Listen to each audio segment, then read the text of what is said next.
பாருங்கள். இது சிறு பருப்பு இருக்கா?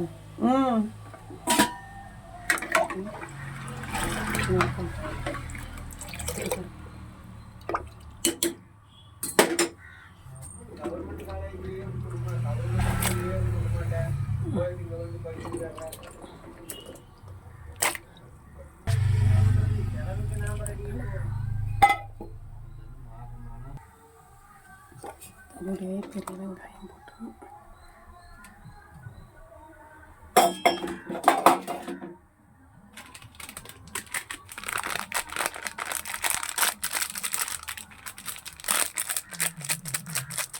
சாம்பார் தூள் மிக்ஸ் பண்ணிக்கலாம். சாம்பார் தூள் கடுத்து ஒரு 2 பூண்டு எல்லாம்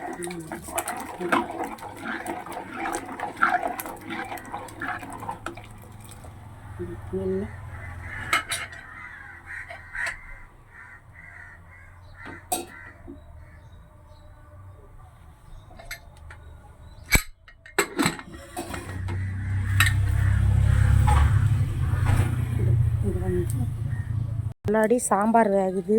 இது இட்லிக்கு பார்த்துங்க. அடுப்பில் இட்லி வைக்கிறேன்.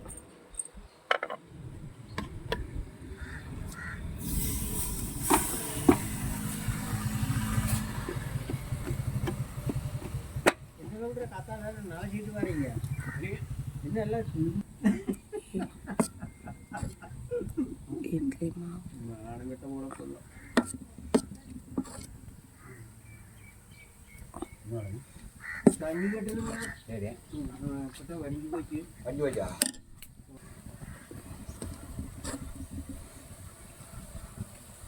இது நேற்றுக்கு மாவு அரைச்சது.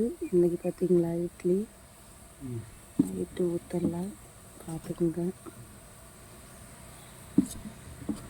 சாம்பார் மட்டும் இன்னைக்கு குக்கரில் வச்சுட்டு ரெடி ஆயிரும்.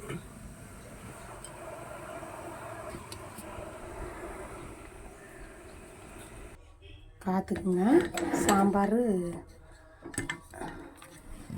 குக்கரில் வச்சோம்ல அதெல்லாம் இப்போ எடுக்கிறோம்.